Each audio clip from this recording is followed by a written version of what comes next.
प्राचीन भारत का एक समृद्ध राज्य सौम्यगढ़। ये राज्य जितना भव्य था उतना ही अंधकार में भी। इसका राजा राजाधिराज विक्रम सिंह अपने ऐश्वर्य और क्रूरता के लिए दूर दूर तक जाना जाता था।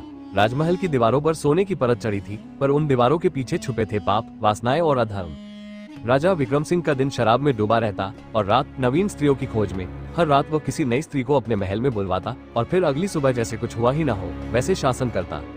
राजा की विवाहिता रानी राजेश्वरी एक शांत, सहनशील और सुंदर स्त्री थी। वर्षों बीत गए पर उनके कोई संतान नहीं हुई। रानी प्रार्थनाएं करती रही, व्रत रखती रही और अंततः एक दिन उसे गर्भधारण हुआ।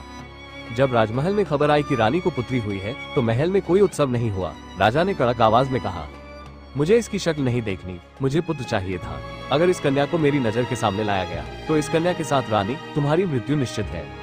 रानी कांप उठी। उसने अपनी बेटी को महल के एक कोने में गुप्त रूप से पाला। राजकुमारी का नाम रखा गया रूपवती। वो चुपचाप बड़ी होने लगी, सुरक्षा में, परंतु पिता के साय से दूर। रूपवती जब 10 वर्ष की हुई तो उसकी सुंदरता की चर्चा पूरे राज्य में फैलने लगी। लोग कहते थे जैसे स्वर्ग की अप्सरा धरती पर उतर आई हो।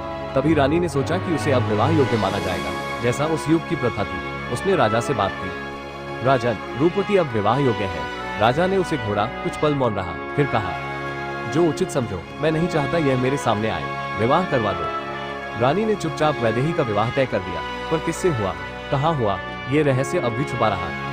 समय बीता। रूपवती 16 की हुई, फिर 17। उसकी सुंदरता अब देवी जैसी हो चुकी थी। महल के सेवक तक उसकी एक झलक पाने को तड़पते थे। तभी एक दिन रानी को एहसास हुआ कि उसका अंत निकट है। उसने राजा को बुलाया और कहा, मेरी अंतिम इच्छा है कि वैदेही का विवाह धूमधाम से हो। राजा ने पहली बार रानी की आंखों में करुणा देखी, शायद पहली और आखिरी बार। उसने कहा, मैं वचन देता हूँ, ऐसा ही होगा। रानी की मृत्यु हो गई और राजा ने वचन निभाने के लिए राजकुमारी रूपवती को एक पत्र भेजा।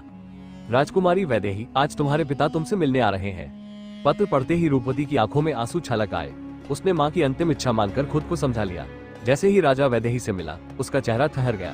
वो उस सौंदर्य से हिल गया। उसकी आंखें गहरी हो गई, होंठ कांप उठे। एक ही विचार बार बार उसके मन में गूंज रहा था, इतनी सुंदर कन्या मेरी पुत्री है। या उसके भीतर की विकृत वासना जाग चुकी थी। वहीं रूपवती भी राजा की आंखों में बदलती दृष्टि को देख चुकी थी, पर वो सोचती रही, नहीं, शायद मुझे गलतफहमी हो रही है। बने रहे। राधे राधे।